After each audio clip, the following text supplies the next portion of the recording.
o dia de hoje e utilizar esse canal do Senado Federal, que é o único canal que eu posso falar, porque eu fui cerceado, todo mundo sabe do que aconteceu na semana passada, através de uma decisão monocrática do ministro Alexandre de Moraes, fazendo uma ação contra o Senado Federal, que não só eu, mas vários juristas ao redor do país, consideramos gravíssimo um ato sem um motivo de um crime em andamento, como se fosse, ter adentrado a um gabinete e as residências de um senador da República. Até os parlamentares que eram acusados e foram presos com dinheiros escondidos, em malas, em cueca e tudo mais, nem eles tiveram seus gabinetes revirados. O meu esteve. E sabe por quê? Tentando procurar o pendrive laranja, a tal bala de prata que eu dizia para todos. E aqui fica o meu agradecimento à Polícia Federal, porque a Polícia Federal estava extremamente constrangida, sabendo que era uma operação política e não polícia, deixando claro o meu histórico, que todos me conhecem.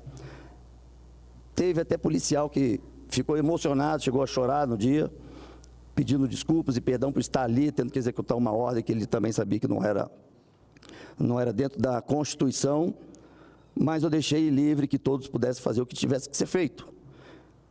O que aconteceu, por um lado positivo, é que foi a primeira vez que teve uma operação nesse nível, tanto na residência minha pessoal do Espírito Santo, quanto daqui da funcional, quanto ao meu gabinete, de não encontrarem nada de ilícito, nenhum documento fomentando golpe, absolutamente nada. E essa operação foi deixada para acontecer no dia 15 de junho, dia do meu aniversário. E fontes me passaram que foi uma coisa que teve uma insistência do ministro Alexandre de Moraes para que fosse no dia 15. Coincidentemente, na terça-feira, quando teve a sessão da CPMI, eu fiquei, depois que não chegou a terminar, nós tínhamos ainda o prazo para fazer as falas, eu consegui mostrar o vídeo do ministro Flávio Dino, ele mesmo dizendo que do gabinete dele ele viu tudo, e aí esse vídeo, sendo apresentado dentro de uma CPMI, ele tem um poder maior do que está nas minhas redes sociais, né? Como tem aqui, ó, Polícia Política monitora lideranças da oposição a Dino. Então tem vários documentos aqui, e todo mundo fica pensando, tá, mas qual foi o motivo que deu essa permissão de entrar dentro do Senado Federal? Eu estou tentando levantar historicamente se houve algo parecido, mas não. E aqui eu tenho uma série de documentos, eu comunicando a Rosa Weber, eu comunicando os ministros, eu avisando do que poderia vir a acontecer, eu pedindo a questão do relatório da ABIN. E quando eu postei o relatório da ABIN também, que estava citando ali que o STF sabia e o Tribunal Superior Eleitoral também sabia do que ia acontecer, é lógico que houve essa decisão. Em 2 horas, as minhas redes sociais caíram. Ou seja, o meu direito de falar foi cerceado. Eu fui calado. Eu não pude ter nem a oportunidade da defesa, nem a oportunidade para dizer o que de fato aconteceu e quais seriam esses fatos. Então, vou reforçar aqui, não tem absolutamente nada envolvendo questões de corrupção, lavagem de dinheiro, associação criminosa, enfim. Mas o absurdo, que depois eu vou tornar público, da decisão, eu pontuei alguns trechos e eu vou ler para vocês. O senador Marcos Duval tem utilizado suas redes sociais para promover insistentes ataques à imagem do Poder Judiciário. Nunca fiz isso. Chegou aqui. E também valendo-se da estratégia da desinformação para fomentar atitudes antidemocráticas. E aqui, eu vou ler para vocês. Deixa eu só ler mais um trechinho aqui e vou passar para o... que é importante aqui, ó. Olha essa parte. Apresenta elementos indicativos de suposta participação do referido parlamentar em associação criminosa junto de Daniel Silveira e outros. Se eu for ao pé da letra, o outros aqui é o ministro Alexandre de Moraes, para o suposto cometimento de atos antidemocráticos, embaraçando as investigações de infiltração, papapá, que envolva organização criminosa, dizendo que eu e Daniel Silveira estávamos organizando o que aconteceu dia 8. E esses documentos aqui, esses prints da conversa, nem foram citados as conversas que eu tive com o ministro. A conversa com o Daniel fala, preciso falar com você um tanto urgente. Ele tenta 2 vezes ligar e eu não atendo. Peço retornar assim que possível. Realmente é importante e tem que ser pessoalmente. Eu falei, estou na comissão, volto no Senado após as 17. Posso ir até você, é bem importante. Peço que não esqueça de mim. Ok, ele falando, precisa ser ainda hoje, tem uma mensagem importante. Ainda insisto, necessário que seja o mais breve possível. Aí vai, uma pessoa importante pediu para falar com você, como tivemos pouco tempo, blá, blá, blá. Isso, Daniel, eu sem responder, eu em silêncio. Vamos lá. Aí eu vou e começo a comunicar ao ministro. Boa noite, ministro. Desculpe incomodá-lo no seu horário de descanso. Acabei de pousar no meu estado. Só retorno para Brasília na próxima terça-feira, mas preciso adiantar uma parte do encontro que considero de alto grau de importância, que está fazendo toda a movimentação. Quem está fazendo toda a movimentação com o objetivo de levá-lo à perda da sua função de ministro e até ser preso é o Daniel Silveira. O presidente da República não está fazendo nenhum movimento nesse sentido. O Daniel Silveira que está tentando convencê-lo, dizendo ao presidente da República que eu conseguiria adquirir as peças fundamentais para que a missão fosse um sucesso. Para dar mais tempo, aí eu sigo falando com o ministro, para dar mais tempo, falei que para dar mais tempo de saber como proceder diante desse sensível assunto, falei para o Daniel Silveira que voltaríamos a conversar na próxima semana. Toda a conversa foi na granja e entrei junto com o Daniel Silveira sem precisar me identificar. Não sujaria o meu nome e a minha honra compactuando com essa missão. Sou um democrata ferrenho e um admirador da coragem e da defesa do Brasil. Os detalhes de como foi essa missão posso te passar pessoalmente da forma que achar melhor. Boa noite, ministro. Dia emblemático. Aproveito para informar que não vou a Brasília na semana, mas preciso falar com você o encontro que tive com o presidente da República, o Daniel Silveira.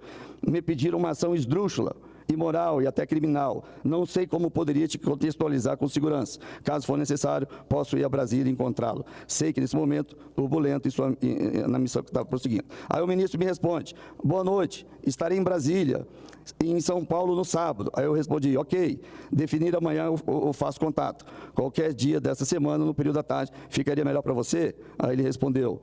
Aí eu apaguei as mensagens que eu tinha mandado para ele, referente ao Daniel. Aí eu falei em seguida, apaguei porque o nome dele estava como Oliveira e não como Silveira. Já corrigi e segue. Aí o ministro, ok, confirmado, às 16 horas no Salão Branco. Aí eu falei, estou pegando o voo hoje e sigo. Aproveito para te dar os parabéns aí, pelo seu aniversário. Aí ele responde, obrigado. Aí o Daniel, irmão, eu mandando a mensagem para o Daniel, irmão, vou declinar da missão. Minha outra função seria prejudicado. Desculpa de dizer não de forma elegante. Aí ele disse, entendo, obrigado. Aí eu fui e falei para o ministro, ministro, já passei informação que não farei nenhum movimento nesse sentido. Então, falar no documento de uma organização criminosa, citando só eu e o Daniel Silveira, cadê o nome do ministro Alexandre de Moraes? Porque aqui estão as provas aqui que eu apresentei na Polícia Federal, na época, eu apresentei na Polícia Federal todas as conversas entre eu, Daniel, e o ministro. E a Polícia Federal omitiu isso, né? Imputando em mim, fazendo parte de uma organização criminosa. É inacreditável esse país que nós estamos vivendo. Eu acho que, assim como o senador Marcos Pontes, por a gente ter vivido em outro país, que a democracia funciona de forma redonda, a gente se espanta com essas questões. Hoje eu recebi a resposta da ministra Rosa Weber, porque eu pedi para que o ministro Alexandre de Moraes pudesse esclarecer o fato que a ABIN tem dito, que ele também tinha conhecimento, que o STF e o Tribunal Superior Eleitoral tinham conhecimento. E a Rosa Weber acaba de me mandar a resposta hoje. Como está em sigilo, está escrito aqui, sigilo, eu não vou poder ler. Mas ela explicando que ele não vai fazer isso, não vai dizer, né? Então, é inacreditável, em base de achismo e de tendenciosamente claro de um movimento político, fazer com que o meu gabinete fosse invadido, a minha residência pessoal e a minha residência funcional. É um precedente perigosíssimo. E eu vou ler aqui o meu discurso, que vai ficar mais claro para todos. E todos esses documentos estão à disposição para todos os senadores, todos os deputados, todos os ministros e toda a população brasileira, em especial os capixabas. hoje estar aqui diante de Vossa Excelência um senador censurado que teve sua voz calada e suas prerrogativas totalmente violadas por um suposto crime de opinião. Uma das maiores afrontas já sofridas por um membro dessa casa. Nunca, nos quase 200 anos de história do Senado, seja no Império ou na República, um senador teve, por força de uma decisão judicial monocrática, sua morada e seu gabinete localizado dentro do Senado Federal, invadidos e revistados por expressar sua opinião e cumprir o mandato, a ele outorgado pelos votos de quase 1 milhão de capixabas. Pois bem, em um único ministro do STF, de modo monocrático, sem ouvir os demais integrantes da Suprema Corte, ignorando o parecer prévio e contrário da Procuradoria-Geral da República, esqueci de mostrar que a PGR indeferiu todos os pedidos, dizendo que não tinha fundamento.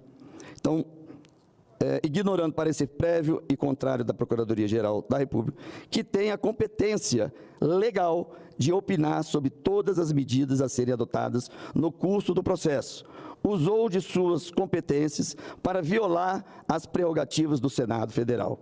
Isso mesmo que vocês estão ouvindo. Um único ministro do STF abriu um precedente perigoso para todos nós, senadores da República.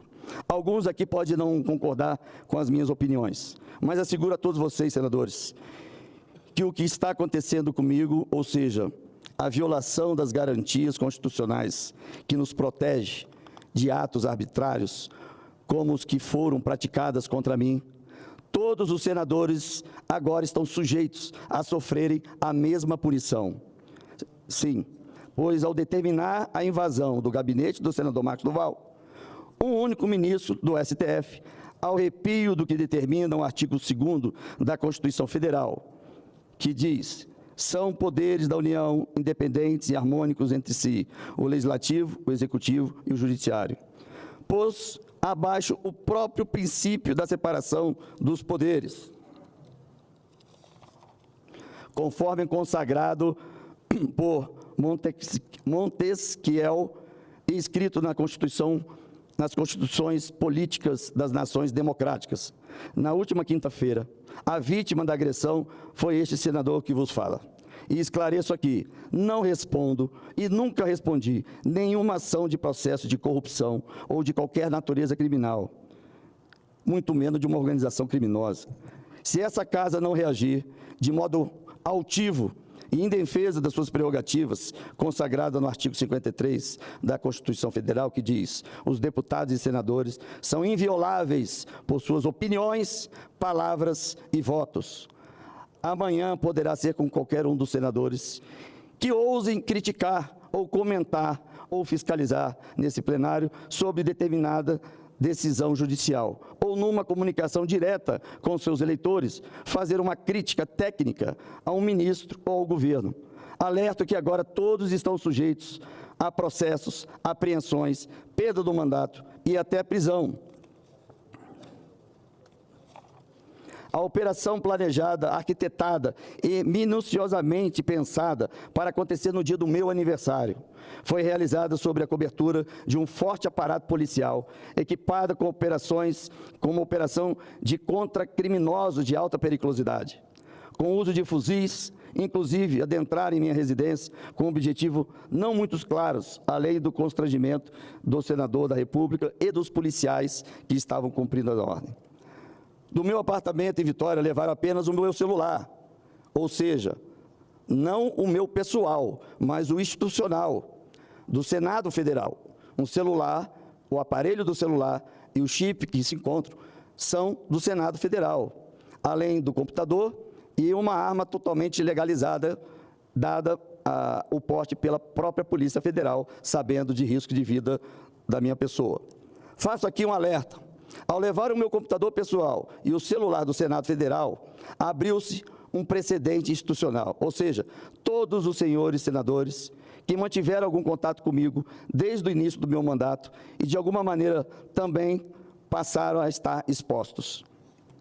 E nesse dia, eu lembro que eu estava recebendo do grupo dos senadores muitas mensagens de parabenização, me parabenizando, e nessas informações, nesse celular, consta documentos, imagens, vídeos do atentado do dia 8, como prova do que quem fez, como fez. Senhora e senhores senadores, tenho a certeza que o Senado Federal, sob o comando do presidente Rodrigo Pacheco, irá assegurar a inviolabilidade das prerrogativas constitucionais de todos os senadores. E, além disso, creio que irá igualmente defender o Senado Federal. Então, fica aqui essa leitura, fica aqui o esclarecimento para que a sociedade brasileira, aos senadores, aos parlamentares, assim como os eleitores capixabas, possam ter ciência de que fato aconteceu, porque como as minhas redes sociais foram tiradas do ar, eu fiquei sem a possibilidade de comunicar aos meus eleitores o que estava acontecendo. Então, me cercearam, me amordaçaram. Um senador da República, sem os trâmites legais e sem um crime de alta periculosidade, supostamente, está aqui, supostamente, uma organização, fazendo parte de uma organização criminosa, onde ele cita somente eu e o Daniel, e não se inclui como provas que estão aqui claramente já mostradas para todos. Inclusive, quando eu fui dar o depoimento na Polícia Federal, eu deixei não só o meu celular para que baixasse a minha conversa com o ministro, como também deixei documentos printados como esse, provando essa comunicação de que o que estava para acontecer. Então, aqui está muito claro o meu contato com o ministro, dia e hora, dia 9 de dezembro, sexta-feira, e aqui segue dia e hora, o assunto, enfim, a resposta dele, segunda-feira, 12 de dezembro, ele dizendo que estará em Brasília, estarei em Brasília hoje à noite e tudo mais, aqui ele respondendo todas as questões que eu passava para ele, para essa tentativa de um ato antidemocrático. Em nenhum momento citava-se ou citou aqui o que aconteceu dia 8 ou qualquer outro planejamento.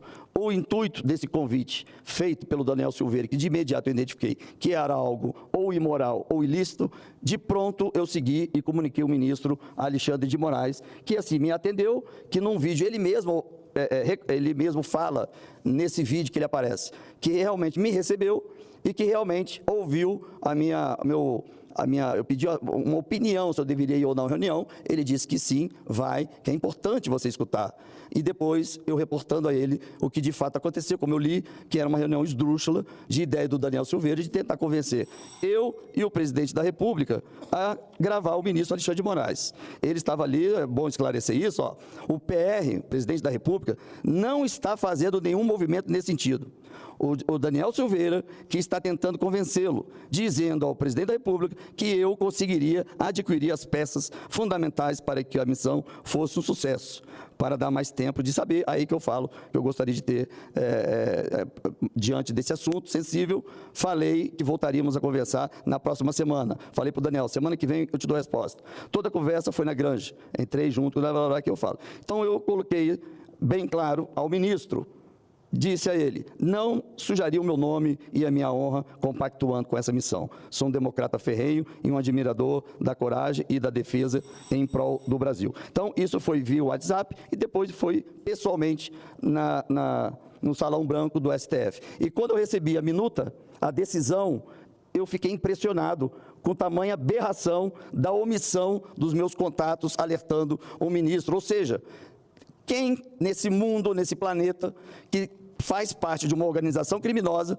que estaria organizando um ato criminoso, iria um ministro do STF dizer que iria fazer um ato criminoso? Não faz sentido algum, gente?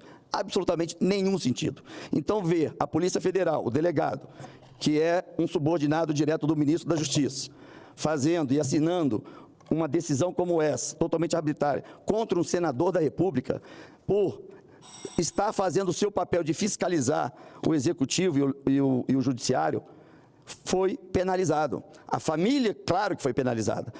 Quase naquele dia, no meu aniversário, a minha esposa saiu de casa. Ela pediu o divórcio na quinta-feira. E eu falei, Bru, você não vai me deixar nesse momento, porque aí você vai estar dando a vitória para essas pessoas que têm o mal como a prioridade, que têm prazer de ver o sofrimento alheio. E aí eu falei para ela, eu não seguirei mais sozinho. Digo para todos aqui no plenário, que a minha missão ultrapassou os limites de um cidadão, de um senador da República, um representante, ultrapassou tudo que podia sozinho nessa missão. Aqui eu paro a missão, sozinha, solitário. Foi uma promessa que eu fiz à minha família e só continuarei se os meus pares estiverem ombreados comigo para seguir em frente. Os documentos e as provas estão aí claramente já entregue à CPMI, aqui lido.